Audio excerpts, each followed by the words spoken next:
केलं पाहिजे, कारण इकडे वस्ती असण्याची संभव आहे. कशावर केलं त्याने, त्याला कशावर कळलं, त्यांनी काय केलं, निरीक्षण केलं. निरीक्षण तर केलंच आहे, निरीक्षणाशिवाय शक्य नाही. पण त्यांनी काय केलं, ज्यावेळेस दोन गोष्टीमध्ये त्याला एक गोष्ट निवडायची होती, त्यावेळेस त्यांनी काय केलं, तर्क केला. काय केला, आता कुठं जायला पाहिजे, इकडं का इकडं. म्हणजे दुसरी कसोटी कुठली आहे, तर्क. लक्षात आलं, वैज्ञानिक दृष्टिकोन जर निर्माण करायचा दुसरी कशी कोणती आहे, तर्क आहे. म्हणजे आपल्याला अनुमान काढता आला पाहिजे. काय काढता आला पाहिजे, नंतर प्रचिती. आता मी समजा आता मी शाळेतून मला फार लांबून बोलवलंय सर, बरोबर, आणि मी सांगितलं की इथं मेणबत्ती पेटवायची आपल्याला, आणि मेणबत्ती पेटल्यानंतर आता माझ्यावर विश्वास ठेवा.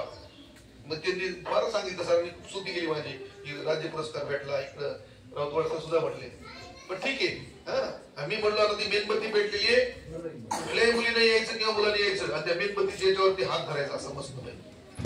तुम्हाला बोलणार नाही, माझ्यावर विश्वास ठेवा, मी विज्ञानचा शिक्षक आहे, पुरस्कार प्राप्त आहे, बरोबर आहे की नाही.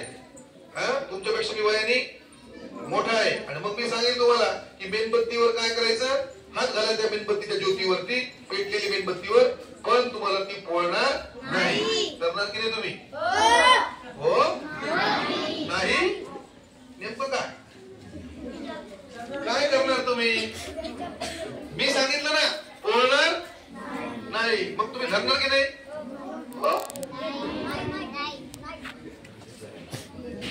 काय होईल, पण तुम्ही धरणार नाही का.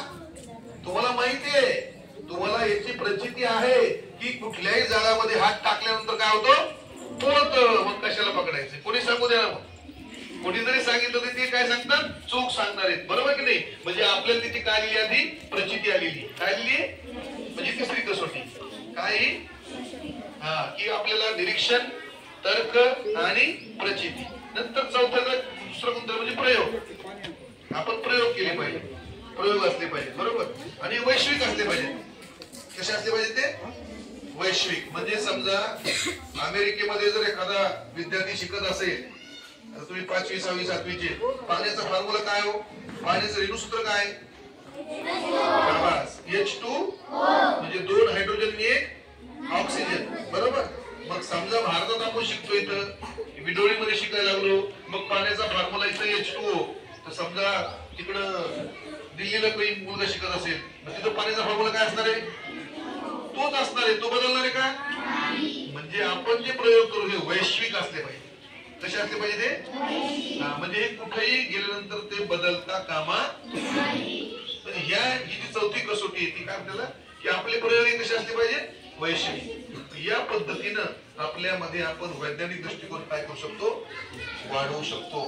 फक्त एकच गोष्ट, निरीक्षण, तर्क करा, अनुमान लावा, प्रचिती घ्या, प्रचिती आली पाहिजे, आणि प्रयोगशील आपण असलं पाहिजे. या पंचसूत्रीच्या आधारावर आपण आता इथून पुढच्या जो काही सेशन आहे, सेशन आपण